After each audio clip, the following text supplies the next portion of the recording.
그날 새벽 서울 동쪽 하늘은 잿빛 한 점 없이 맑았다. 차량들이 내뿜는 희미한 배기가스와 축축한 음식물 쓰레기 냄새가 뒤섞여 활기를 띠기 시작한 가락시장 전체를 감쌌다. 손님을 부르는 상인들의 외침은 길을 비켜달라며 울리는 오토바이 경적 소리와 뒤엉켜 소음의 교향곡을 만들었다. 그 아수라장 한가운데 짧은 머리에 낡은 옷을 입은 젊은 여자가 고개를 숙인 채 커다란 비닐 포대를 등에 끌며 걷고 있었다. 22살 남짓, 까무잡잡한 피부의 눈빛은 날카로우면서도 어딘가 그늘져 있었다. 사람들은 그녀를 미나라고 불렀다. 거의 매일 아침 시장 근처에서 폐지를 줍는 여자. 하지만 그녀가 단순한 폐지 수집상이 아니라는 사실을 아는 사람은 거의 없었다. 비밀스러운 일과를 시작한 지 벌써 3주째. 한서진, 그녀의 진짜 이름이다. 매일 아침 그녀는 시장 뒤편 쓰레기 처리장 주변에서 플라스틱 병과 폐지, 깡통을 주웠다. 때로는 거대한 쓰레기통을 뒤지기도 했고, 그러다 지치면 길가에 주저앉아 포장마차에서 산 믹스 커피를 홀짝였다. 하지만 그 모든 행동 속에서 그녀의 시선은 단 한 곳, 낡은 전자제품 가게 뒤편의 텅 빈 창고를 향해 있었다. 겉보기에는 버려진 건물 같았지만 서진은 그곳에 무언가 수상한 점이 있다는 것을 직감했다. 몇 번이고 밤중에 픽업 트럭이 그곳으로 들어가는 것을 목격했다. 운전사는 매번 달랐지만 모두 파란색의 커다란 자루를 싣고 있었다. 그리고 그때마다 건달처럼 옷을 입은 한 남자가 나타나 물건을 확인하고 창고 문을 굳게 잠갔다. 그 남자의 이름은 박철민. 관할 송파경찰서 소속의 경위였다. 하지만 그의 평판은 바닥을 기었다. 시장 상인들은 박경희를 뇌물을 좋아하고 권력을 이용해 상인들을 억압하는 부패 경찰이라며 수군거렸다. 하지만 누구도 감히 신고할 엄두를 내지 못했다. 서진은 자신의 임무가 단순히 쓰레기를 줍는 것이 아님을 알고 있었다. 그녀는 서울지방경찰청 광역수사대 소속의 잠입경찰이었다. 이 지역의 불법 전자제품 밀수 조직과 경찰 내부의 유착 비리를 조사하기 위해 위장 파견된 것이다. 그리고 박철민은 그녀의 첫 번째 핵심 목표물이었다. 갈등의 시작은 그날 정오 무렵이었다. 시장은 사람들로 발 디딜 틈이 없었다. 상인들은 물건을 진열하고 손님들은 바쁘게 오갔으며 교통경찰은 불법 주차 차량을 단속하느라 정신이 없었다. 박철민은 정복을 차려입고 거만한 표정으로 좌판 사이를 어슬렁거렸다. 그는 상인들에게 제멋대로 시비를 걸기로 악명이 높았다. 어이, 아줌마. 좌판이 길 절반은 차지했잖아. 그가 채소 노점상을 향해 소리쳤다. 죄송합니다. 경위님. 금방 정리할게요. 내가 몇 번을 말했어? 멋대로 장사하지 말라고. 확 다 압수해버릴까? 박철민은 고함을 지르며 채소 바구니를 발로 찼다. 주변 사람들은 고개를 숙이고 못 본 척했다. 그들은 박철민에게 대항하는 것이 상황을 악화시킬 뿐이라는 것을 너무나 잘 알고 있었다. 마침 포대를 등에 지고 지나가던 서진은 그 광경을 멀리서 지켜보았다. 그녀는 분노를 억누르며 그의 모든 행동을 머릿속에 기록했다. 하지만 바로 그때 박철민이 그녀를 향해 고개를 돌렸다. 얘야, 거기 폐지 줍는 애. 여기서 뭐해? 장사하는 사람들 방해되게 이서진은 놀랐지만 최대한 평정심을 유지하려 애썼다. 그냥 빈병 좀 주우려고요, 경위님. 아무도 방해 안 했습니다. 빈병. 아니면 가난한 척하면서 남의 물건 훔쳐보려는 거 아니고. 박철민이 빠른 걸음으로 그녀에게 다가왔다. 요즘 너 같은 것들 위장해서 도둑질하는 놈들 많아. 주변 사람들이 수군거리기 시작했다. 분위기가 팽팽하게 긴장되었다. 저는 그냥 먹고 살려고 일하는 겁니다. 함부로 의심하지 마세요. 서진이 나지막하지만 단호하게 대답했다.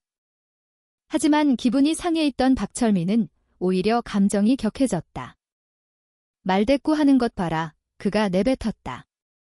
그리고 다음 순간 그의 군화 발이 서진의 등에 맨 포대를 걷어찼다. 서진은 중심을 잃고 아스팔트 바닥에 그대로 고꾸라졌다. 아니, 박경희님. 너무 심한 거 아니요.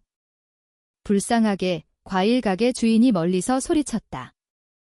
하지만 박철민은 냉소적인 눈빛으로 쏘아붙였다. 당신 장사나 신경 써. 이건 경찰 일이니까. 서진은 침묵했다. 온몸이 욱신거렸지만 마음속에서는 들끓는 분노를 억눌렀다. 지금 여기서 반격했다간 위장이 탈로 날 수 있었다.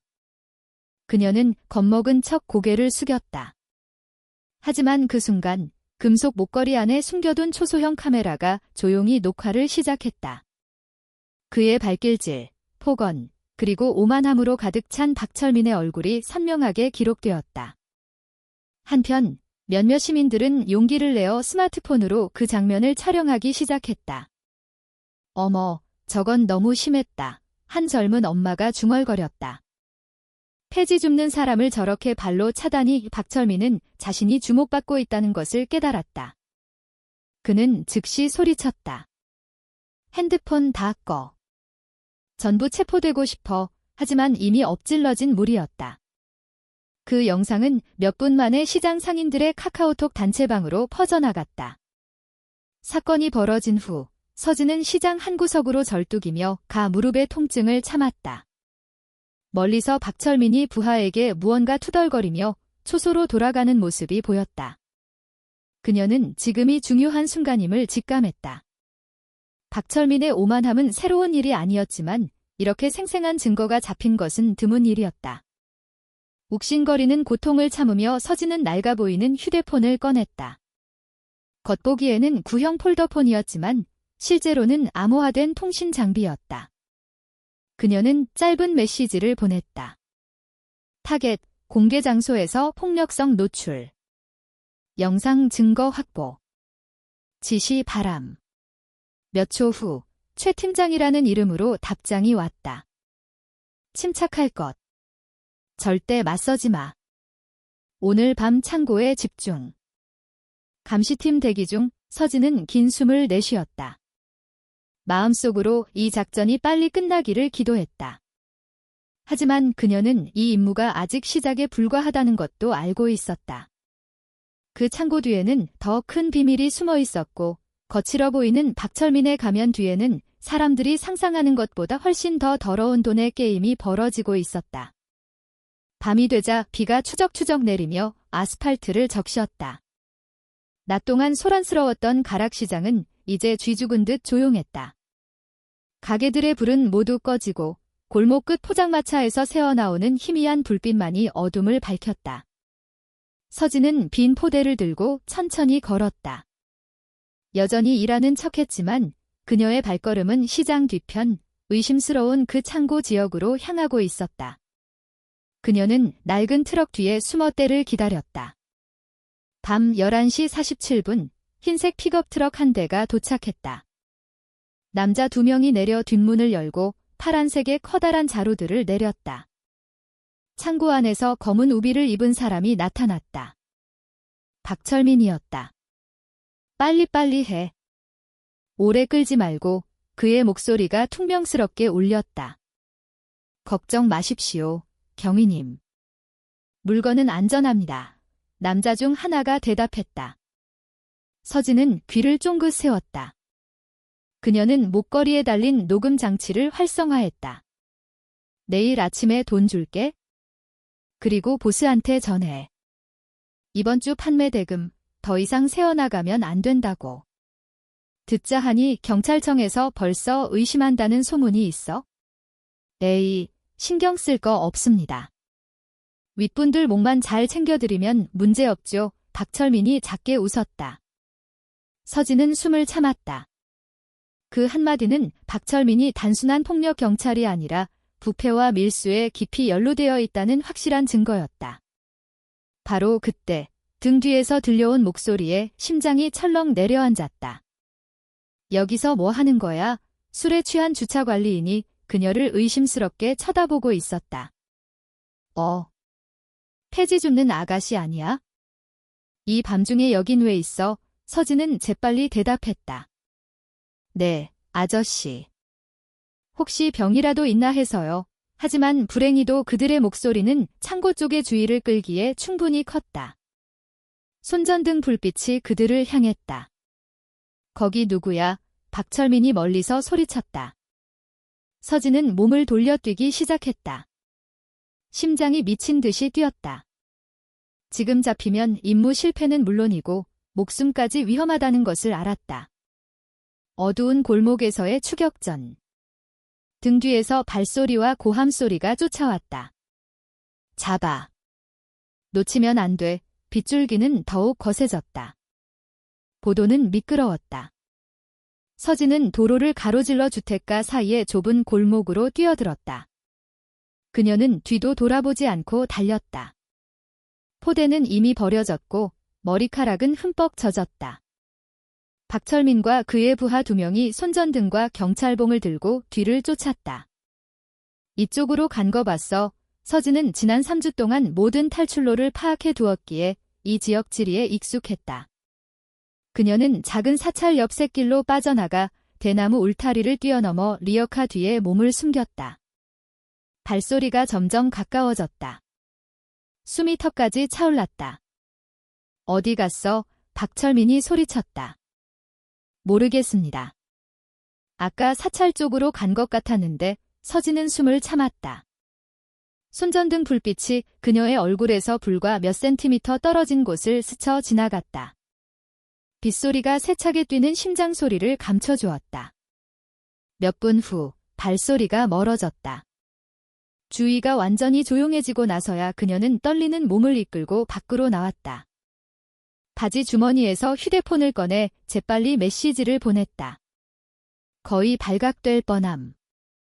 창고 위치 확인. 불법 물품 존재. 즉시 지원 요청. 그날 밤 가락시장에는 폭우가 쏟아졌다.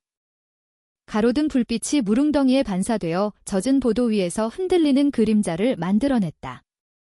간간이 터지는 천둥 소리는 오늘 밤이 조용히 지나가지 않을 것임을 경고하는 듯했다.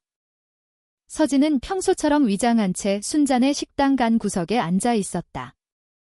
낡은 옷, 무릎이 찢어진 바지, 헝클어진 머리카락, 그리고 지친 얼굴. 하지만 낡은 재킷 속에는 초소형 녹음기와 이어피스가 숨겨져 있었다. 타겟 이동 시작. 최 팀장의 목소리가 귓가에서 나지막이 들려왔다. 흰색 픽업 트럭, 목표 지점으로 이동 중. 우리 팀은 위치 확보했으나 아직 접근하지 말 것. 서진은 손목에 찬 금이 간 시계를 보았다. 밤 11시 12분. 그녀는 조용히 고개를 끄덕였다. 알겠습니다. B 지점에서 대기. 박철민 나타나면 접근하겠습니다. 비는 계속해서 내리며 그날 밤의 긴장감을 더했다. 약 15분 후 픽업 트럭 한 대가 오랫동안 목표로 삼았던 빈 창고 앞에 멈춰섰다. 차에서 내린 2 남자가 파란색의 커다란 자루들을 옮기기 시작했다. 얼마 지나지 않아 검은 우산을 쓴 박철민이 불안한 얼굴로 나타났다. 서둘러. 오늘 밤은 누구한테도 들키고 싶지 않으니까. 그가 거칠게 말했다. 걱정 마십시오, 경위님. 물건은 안전합니다. 하지만 서둘러야 합니다. 이 창고 주변을 어슬렁거리는 사람이 있다는 말이 있습니다. 누구? 박철민이 날카롭게 쏘아보았다. 폐지 줍는 여자라고 합니다. 지난번에 경위님께서 발로 차셨던 그 여자랑 비슷하다고. 박철민은 즉시 몸을 고추 세웠다. 그의 눈이 가늘어졌다. 또 그 계집애야? 처음부터 수상했어. 한편 약 30m 떨어진 곳에서 서진은 양철 벽 뒤에 웅크리고 앉아 작은 틈으로 그들을 주시하고 있었다. 재킷에 달린 마이크는 박철민의 입에서 나오는 모든 단어를 녹음하고 있었다. 하지만 예기치 못하게 박철민의 부하 중 한 명이 엉뚱한 방향으로 손전등을 비췄다. 그 빛이 순간적으로 서진의 얼굴을 스쳤다. 거기 누구야? 박철민이 반사적으로 고개를 돌렸다. 서진은 망설임 없이 몸을 날려달리기 시작했다. 모든 것이 순식간에 일어났다. 무릉덩이를 밟는 묵직한 발소리, 허공을 가르는 손전등 불빛, 그리고 텅 빈 건물들 사이로 울려 퍼지는 박철민의 고함. 쫓아. 절대 놓치지 마. 서진은 시장 뒤편의 질퍽한 길을 달려 쓰레기통을 들이받고 어두운 골목을 가로질렀다. 숨이 턱까지 찼지만 이 지역의 지리는 손바닥 보듯 훤했다. 그녀는 이미 모든 좁은 탈출로를 머릿속에 그려두었다. 귓가에서 최 팀장의 단호한 목소리가 들려왔다. 서진, 후퇴해. 맞서지 마. 팀이 아직 진입 준비가 안 됐어. 불가능합니다. 팀장님. 거의 잡힐 뻔했습니다. 서진은 담을 뛰어넘어 두 연립주택 사이의 좁은 통로로 미끄러져 들어갔다. 그녀는 커다란 물탱크 뒤에 몸을 숨겼다. 온몸이 흠뻑 젖었다. 좁은 틈으로 손전등을 든 박철민이 지나가는 것이 보였다. 그의 얼굴은 분노로 일그러져 있었다. 하지만 이번에는 혼자가 아니었다. 그의 손에는 권총이 들려 있었다. 서진은 박철민의 발소리가 멀어질 때까지 기다렸다가 조심스럽게 밖으로 나왔다. 하지만 부루는 골목 끝에서 그녀를 기다리고 있었다. 박철민의 부하 2명이 길을 막고 있었다. 찾았네. 가짜 폐지 수집상 한 명이 담배에 불을 붙이며 말했다. 내가 감히 어른들 일에 끼어들 줄은 몰랐는데 서진은 몇 걸음 뒤로 물러섰다. 그녀의 손은 조용히 목걸이의 버튼을 눌렀다. 최 팀장에게 즉시 신호를 보내는 비상 버튼이었다. 하지만 지원이 도착하기 전에 그들 중 하나가 그녀의 옷깃을 잡아챘다. 내 가방 좀 보자. 안에 뭐가 들었는지 궁금하거든. 아무것도 없어요. 서진이 뿌리치려 애썼다. 남자는 강제로 그녀의 낡은 가방을 빼앗았고 순간 그의 얼굴이 굳어졌다. 가방 안에는 초소형 카메라와 녹음기가 들어있었다. 이거 봐라. 진짜 폐지 줍는 게 아니었네. 그가 냉소적으로 웃으며 말했다. 너 정체가 뭐야? 서진에게는 선택의 여지가 없었다. 그녀는 남자의 복부를 팔꿈치로 가격하고 벽으로 밀쳤다. 다른 남자가 그녀를 잡으려 했지만 서진은 그의 무릎을 걷어차 쓰러뜨렸다. 그녀는 다시 뒤도 돌아보지 않고 달렸다. 하지만 길모퉁이에는 박철민이 기다리고 있었다. 멈춰. 그가 권총을 겨누며 소리쳤다. 서진은 그 자리에 얼어붙었다. 빗방울이 그녀의 얼굴 위로 흘러내렸다. 멀리서 희미하게 사이렌 소리가 들려왔지만 아직 충분히 가깝지 않았다. 그 영상 퍼뜨린 게 너였군. 박철민이 도끼 서린 목소리로 나지막이 말했다. 내가 모를 줄 알았나? 서진은 그를 똑바로 쳐다보았다. 아무것도 퍼뜨리지 않았습니다. 저는 단지 경위님이 덮으려는 진실을 주었을 뿐입니다. 입은 살았네. 박철민은 허공에 총을 쐈다. 이제 순순히 따라와. 그러지 않으면 이번엔 진짜로 쏜다. 박철민은 서진을 그 창고로 끌고 갔다. 철문은 밖에서 자물쇠로 잠겼다. 형광등이 약하게 깜빡였다. 안에는 수십 개의 커다란 자루가 가지런히 쌓여 있었다. 모두 중고 전자제품이었지만 일부는 먼지로 위장된 새 제품처럼 보였다. 밀수품이군. 서진이 나직이 중얼거렸다. 박철민은 그녀를 쇠의자에 거칠게 밀쳤다. 이제 솔직히 말해. 너 누구야? 국정원. 기자. 아니면 누구 사주를 받았어? 저는 그냥 먹고 사는 사람입니다.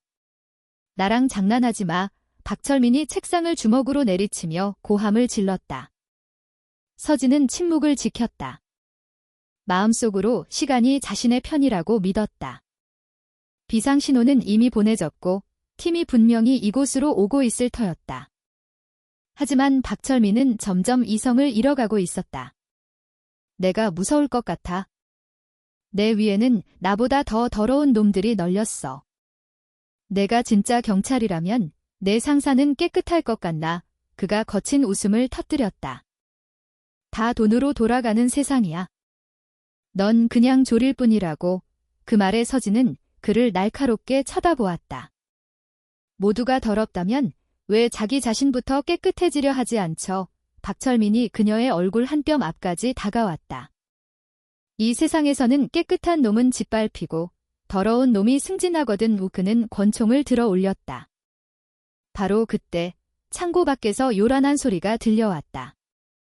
경찰이다. 모두 손들어. 움직이지 마. 서치라이트 불빛이 문틈으로 쏟아져 들어왔다. 박철민은 깜짝 놀라 고개를 돌렸다. 서진은 그 순간을 놓치지 않았다. 그녀는 의자를 박철민 쪽으로 걷어차 그의 손에서 권총을 떨어뜨렸다. 두 사람은 미끄러운 바닥 위에서 총을 차지하기 위해 뒤엉켰다. 창고 문이 부서지며 열렸다. 검은 옷을 입은 광역수사대 요원 여러 명이 총을 겨누며 들이닥쳤다. 박철민, 총 내려놔. 그들 중 하나가 소리쳤다. 하지만 공포와 혼란에 빠진 박철민은 방아쇠를 당겼다. 총알이 날아가 서진의 어깨를 스쳤다. 서진, 밖에서 피가 솟구치는 것을 본 최 팀장이 소리쳤다. 그는 경고의 의미로 천장을 향해 총을 쏘았다.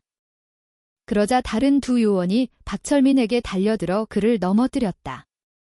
순식간에 박철민은 제압되었다. 그의 두 손에는 수갑이 채워졌다.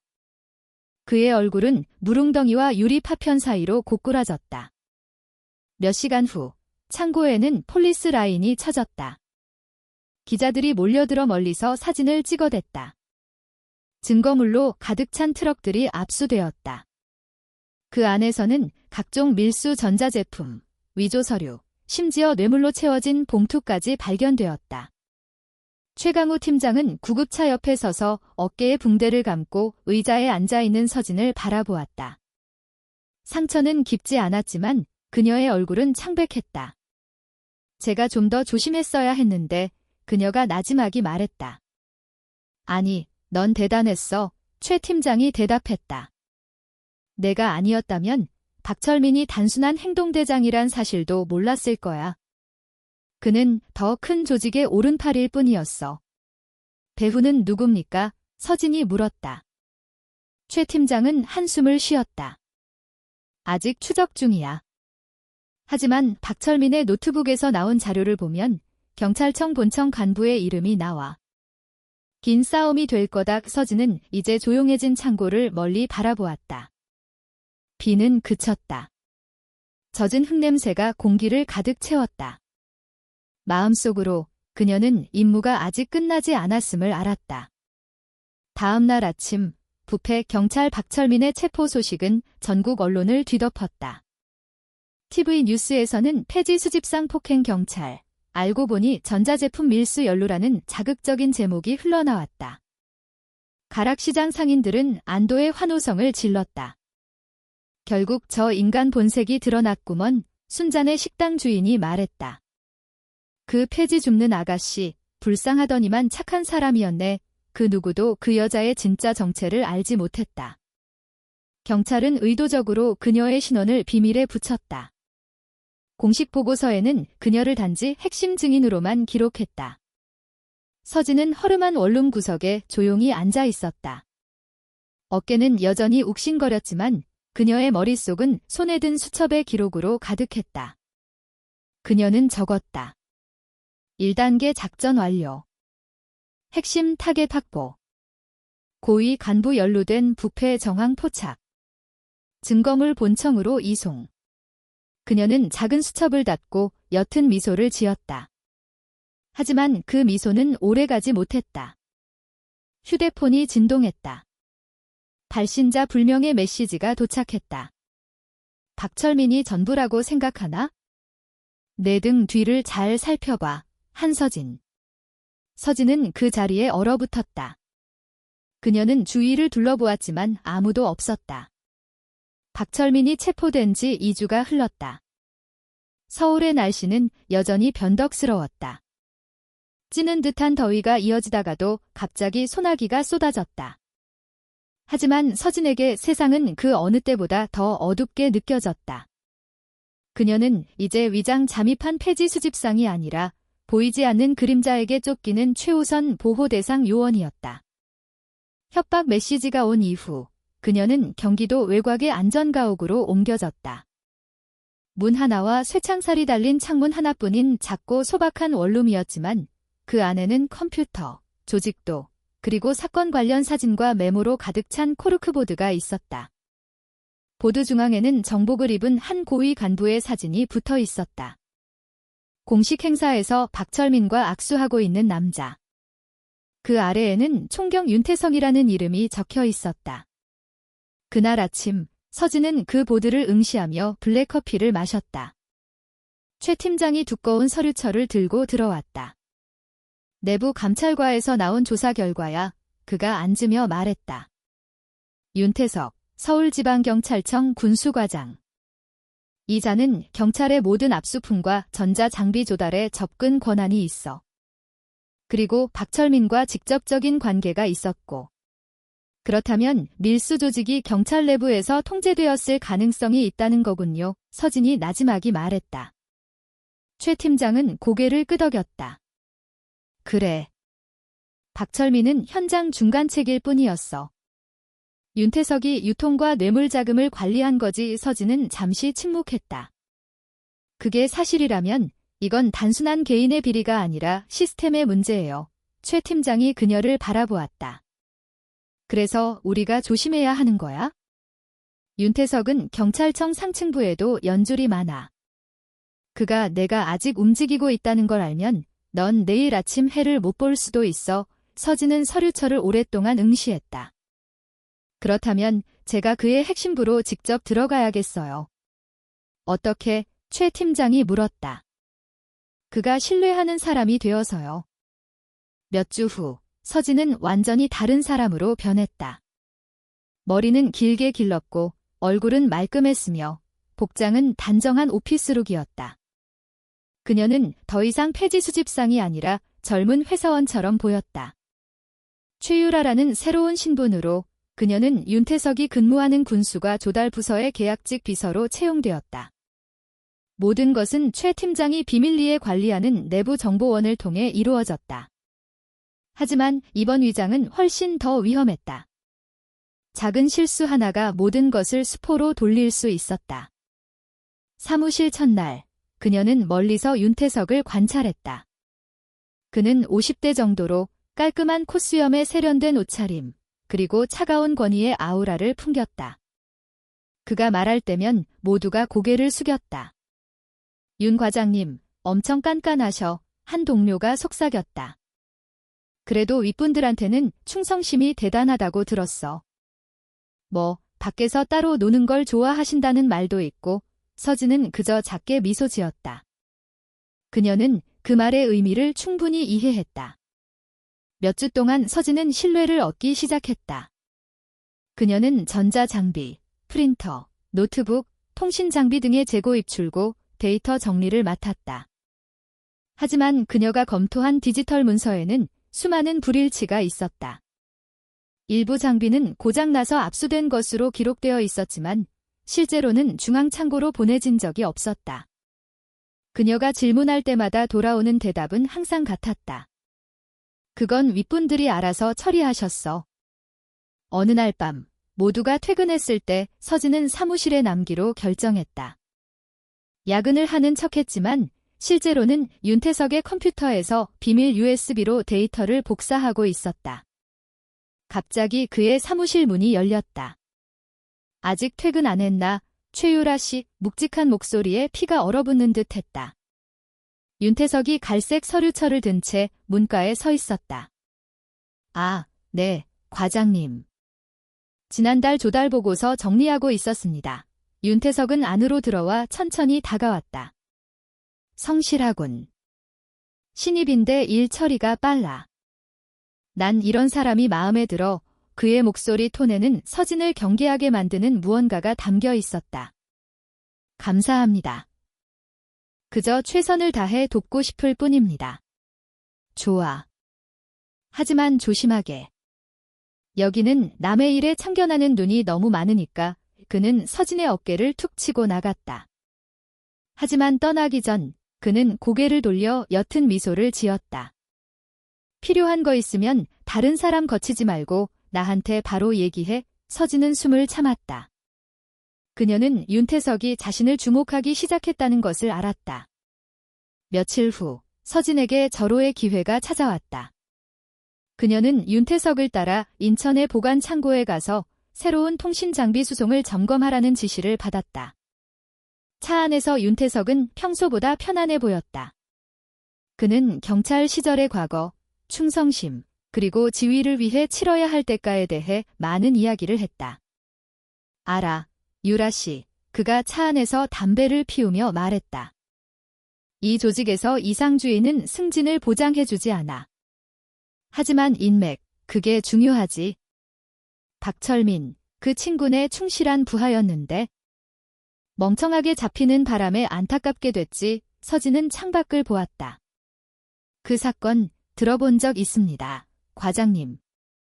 밀수에 연루되었다고요. 윤태석은 작게 웃었다. 언론은 항상 사실보다 똑똑한 척하지. 때로는 비난받는 사람이 진짜 범인이 아닐 수도 있어. 그의 목소리는 차분했지만 숨겨진 메시지로 가득했다. 서진은 곁눈질로 그를 보며 마음속에 기록했다. 윤태석은 안전하다고 느끼고 있다.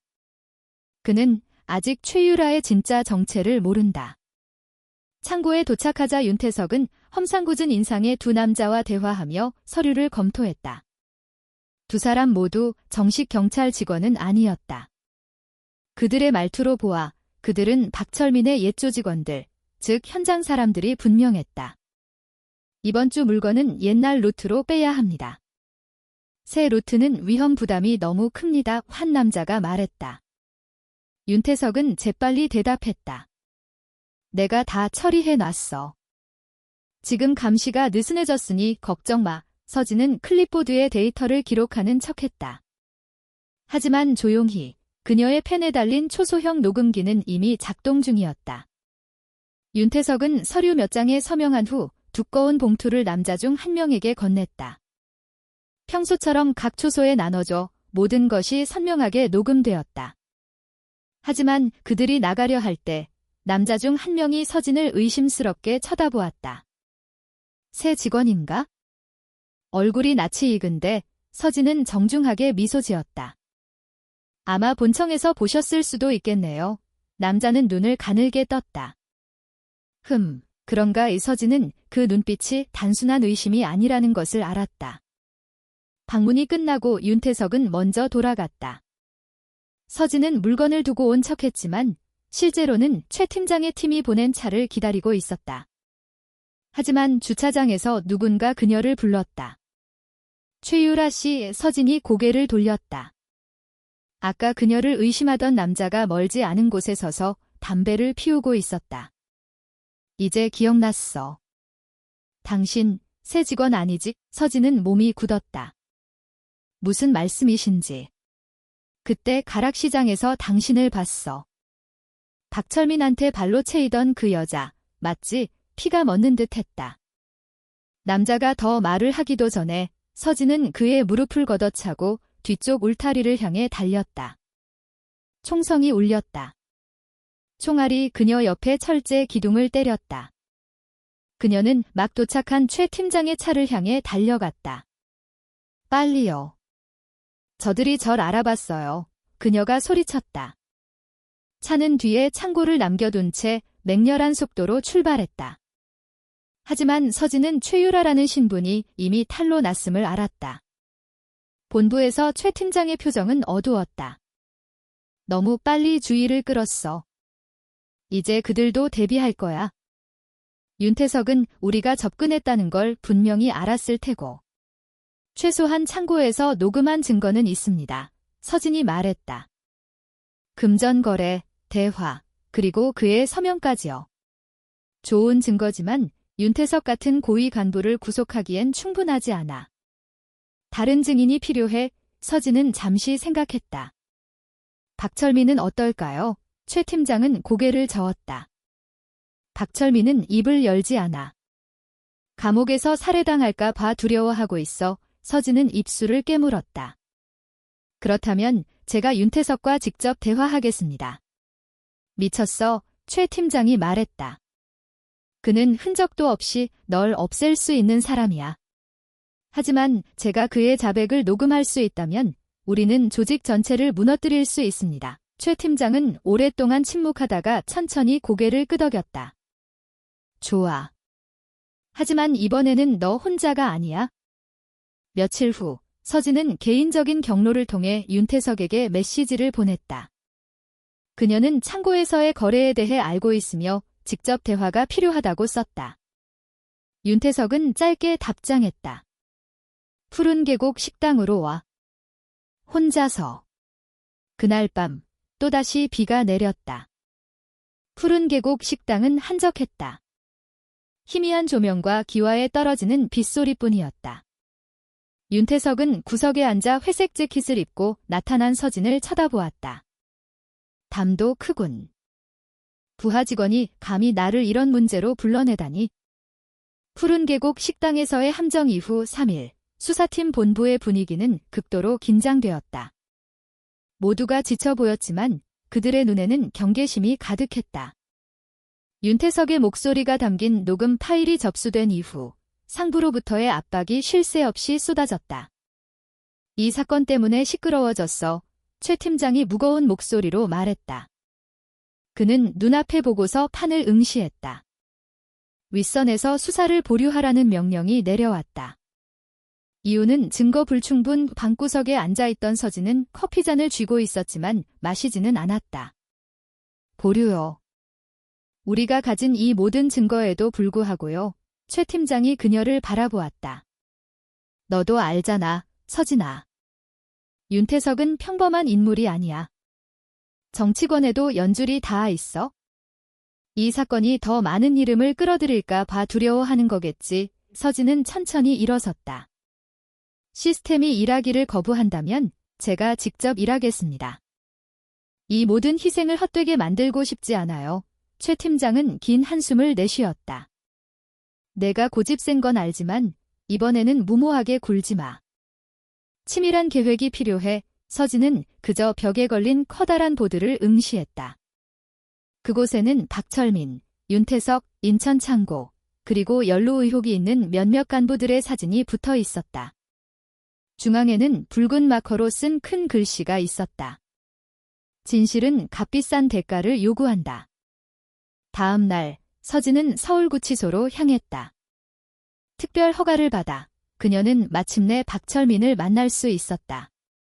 과거 자신을 보도블록 위에서 걷어차고 그녀의 삶을 영원히 바꿔놓은 남자. 쇠창살 문이 삐걱거리며 열리자 지친 얼굴에 박철민이 앉아 있었다. 뺨의 상처는 아물었지만 그의 눈에는 깊은 죄책감이 남아 있었다. 결국 왔군. 그가 나지막이 말했다. 서진은 그의 앞에 앉았다. 당신의 도움이 필요해요, 박철민 씨. 모든 조각을 맞출 수 있는 사람은 당신뿐이에요. 박철민은 그녀를 오랫동안 쳐다보았다. 해서 뭘 어쩌자고. 내가 더 빨리 죽으라는 건가? 당신이 침묵하면 윤태석은 계속 자유로울 겁니다. 당신은 이 게임의 졸에 불과했어요. 당신이 시작하지도 않은 일에 대해 언제까지 책임을 뒤집었을 건가요? 박철민은 고개를 숙이고 잠시 눈을 감았다. 한때는 내가 똑똑한 줄 알았지? 양쪽에서 줄타기를 할 수 있을 거라고. 하지만 결국 이용만 당했어. 그렇다면 우리를 도와주세요. 서진이 단호하게 말했다. 모두가 진짜 배후가 누구인지 알게 해야죠. 박철민은 긴 한숨을 내쉬었다. USB가 하나 있어? 자금 이체 내역과 각 거점 간의 통신 기록이 담겨 있지? 하지만 내가 갖고 있진 않아. 내 신복인 동철이가 보관하고 있어? 인천항에서 일하는 놈이야. 서진은 그를 날카롭게 쳐다보았다. 아직 믿을 만한가요? 박철민은 천천히 고개를 끄덕였다. 내 이름을 대면 그놈도 알아들을 거야. 그날 오후 서울 하늘은 잿빛으로 변했다. 서진과 최 팀장은 검은색 일반 승용차를 타고 인천항으로 향했다. 항구는 디젤 냄새와 경적 소리로 가득했다. 그들은 목에 문신을 한 마른 체격의 김동철이라는 남자를 만났다. 박철민의 이름을 듣자 그의 표정이 심각하게 변했다. 박 형님이 시킨 거라면 중요한 일이겠군요. 그가 주위를 살피며 말했다. 하지만 조심하셔야 합니다. 여긴 보는 눈이 많아요. 동철은 정비소 책상 밑에서 작은 쇠상자를 꺼내 열고 붉은색 USB를 꺼냈다. 이게 지난 2년간의 모든 거래 증거입니다. 하지만 조심하세요. 윤태석이 당신들이 이걸 가졌다는 걸 알면 사람을 보내 당신들을 없애려 들 겁니다. 서진은 떨리는 손으로 USB를 받았다. 고마워요. 동철 씨. 막 그들이 떠나려 할 때 검은색 세단 한 대가 길모퉁이에 멈춰섰다. 마스크로 얼굴을 가린 남자 4명이 내렸다. 빨리, 최 팀장이 소리쳤다. 그들은 차를 향해 달렸다. 총성이 공기를 갈랐다. 총알이 드럼통과 트럭 유리에 부딪혔다. 동철이 어깨에 총을 맞고 쓰러졌다. 서진이 그를 끌어당기려 했지만 최 팀장이 서진의 팔을 강하게 잡아챘다. 이미 맞았어. 우린 가야 해. 서진은 뒤를 돌아보았다. 동철은 바닥에 쓰러져 피를 흘리고 있었다. 하지만 그는 마지막 힘을 다해 소리쳤다. 그놈들이 이기게 두지 마. 서진 씨. 그들의 차는 항구를 뒤로 한 채 맹렬한 속도로 달렸다. 멀리 뒤에서 사이렌 소리가 들려왔다. 그날 밤 본부에서 최 팀장은 USB의 데이터를 열었다. 화면에는 거래 내역, 간부들의 이름, 그리고 해외 계좌번호가 담긴 수백 개의 엑셀 파일이 나타났다. 이건 결정적인 증거야. 그가 나지막이 말했다. 이 데이터가 유효하다면 윤태석은 더 이상 빠져나갈 수 없어. 서진은 고개를 끄덕였다. 하지만 갑자기 방의 불이 깜빡이다가 잠시 꺼졌다.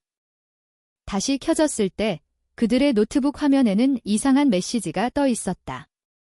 너희들이 이길 수 있을 것 같나? 서진은 즉시 일어섰다. 우리가 데이터를 가진 걸 알고 있어요. 최 팀장은 빠르게 키보드를 쳤지만 화면의 파일들이 하나씩 삭제되기 시작했다. 젠장, 원격 접속이야. 내부에 누군가가 우리 위치를 흘렸어. 서진은 방 안을 둘러보았다. 마지막으로 네트워크에 접속한 사람이 누구죠? 팀원 중 한 명인 오지훈이 불안한 듯 고개를 숙였다. 저는 그냥 사본을 보내라는 상부의 지시인 줄 알고 최 팀장은 책상을 내리쳤다. 오지훈. 내가 방금 무슨 짓을 했는지 알아? 그들에게 들어올 길을 열어준 거라고. 오지훈은 떨었다. 몰랐습니다. 팀장님. 경찰청 로고가 박힌 공식 이메일이라서. 진짜인 줄 알았습니다. 서진은 그를 날카롭게 쳐다보았다. 그들은 이미 우리 코앞까지 왔어요. 모든 게 사라지기 전에 데이터를 옮겨야 합니다. 최 팀장은 즉시 USB를 뽑아 안주머니에 넣었다. 언론사로 간다. 조직이 듣지 않는다면 대중이 알게 하는 수밖에. 도심으로 향하는 고속도로, 밤길은 한산했다. 하지만 백미러를 통해 번호판 없는 차 2대가 그들을 따라오고 있었다. 최 팀장은 속도를 높였다. 따라붙어서 총성이 터지며 차 뒷부분을 강타했다. 서진은 몸을 숙이며 권총을 준비했다. 멈추지 마세요. 오른쪽 차선으로 차는 지그재그로 교통을 뚫고 질주했다. 타이어 마찰음이 날카롭게 울렸다. 추격하던 차 중 한 대가 중앙 분리대를 들이받고 불길에 휩싸였다. 하지만 다른 한 대는 여전히 뒤쫓고 있었다. 제가 처리할게요. 서진이 말했다. 그녀는 창문을 약간 열고 적의 타이어를 향해 총을 쏘았다. 그 차는 미끄러지며 회전하다가 기둥을 들이받았다. 최 팀장은 서진을 흘끗 보았다. 넌 미쳤지만 마음에 들어. 그들은 마침내 JTBC 방송국 주차장에 도착했다. 하지만 내리기 전 최 팀장은 긴 숨을 내쉬었다. 만약 우리가 실패하면 모든 것은 여기서 끝이야. 서진은 고개를 끄덕였다.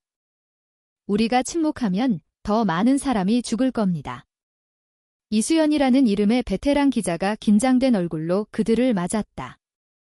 USB의 데이터를 본 후 그녀는 즉시 이 일의 위험성을 깨달았다.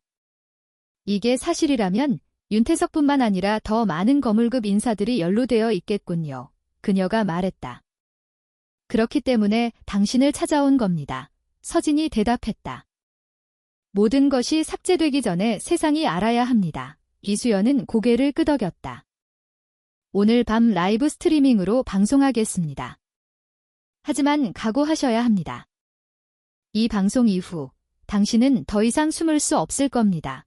서진은 자신 앞에 설치된 카메라를 응시했다. 괜찮습니다. 진실은 기다려주지 않으니까요. 몇 분 후 방송이 시작되었다. 서진의 얼굴이 대한민국 전역의 화면에 나타났다. 그녀는 보도블록에서의 폭행, 위장 잠입, 그리고 어둠의 거래 증거에 이르기까지 사건의 전말을 이야기했다. 최 팀장은 대형 스크린에 데이터를 띄웠다. 윤태석의 이름과 해외 계좌망. 대중은 경악했다. 소셜미디어의 댓글창은 폭발했다. 부패경찰 가면을 벗겨라가 실시간 검색어 1위에 올랐다. 방송이 시작된 지 얼마 되지 않아 건물 밖에서 총성이 들려왔다. 비상벨이 울렸다. 이수연 기자가 소리쳤다. 그들이 들이닥쳤어요. 최 팀장은 창문을 향해 총을 쏘며 서진과 스태프들을 보호했다. 마침내 진짜 경찰 사이렌 소리가 들려왔다. 방송을 보고 있던 다른 부서에서 급파한 지원팀이었다. 밖에는 윤태석이 빗속에 서 있었다. 그의 얼굴은 굳어 있었다. 그는 모든 것이 끝났다는 것을 알았다. 하지만 경찰차가 그를 포위했을 때 그는 오히려 권총을 꺼내며 소리쳤다. 모두 위선자들 뿐이야. 너희들은 나보다 깨끗할 것 같나? 마지막 총성이 울렸다. 윤태석은 스스로에게 총을 쏘았다. 그의 몸이 빗속으로 쓰러졌다. 피가 빗물과 섞여 아스팔트 위로 흘러내렸다. 폭풍이 지나간 며칠 후 윤태석의 사망 소식은 TV 화면을 가득 메웠다. 수십 명의 간부들이 조사를 받았다. 대규모 장비 밀수 및 뇌물 사건의 전모가 드러났다. 서진은 빛바랜 갈색 재킷을 입고 본부 뒤 작은 정원에 앉아 있었다. 최 팀장이 커피 2잔을 들고 다가왔다. 알고 있어, 최 팀장이 나지막이 말했다. 내가 아니었다면 이 사건은 영원히 묻혔을 거야. 서진은 옅은 미소를 지었다. 저는 그저 해야 할 일을 했을 뿐입니다. 그래, 해야 할 일. 하지만 그 대가는 너무나도 컸다. 침묵 속에서 두 사람은 말없이 커피를 마셨다. 도시의 소음이 멀리서 들려왔다. 그때 서진의 휴대폰이 다시 진동했다. 발신자 불명의 메시지였다. 뿌리는 뽑았지만 토양은 여전히 썩어 있다. 새로운 싹이 자라나는 걸 지켜보지. 서진의 미소가 사라졌다. 그녀는 잿빛 하늘을 올려다보았다.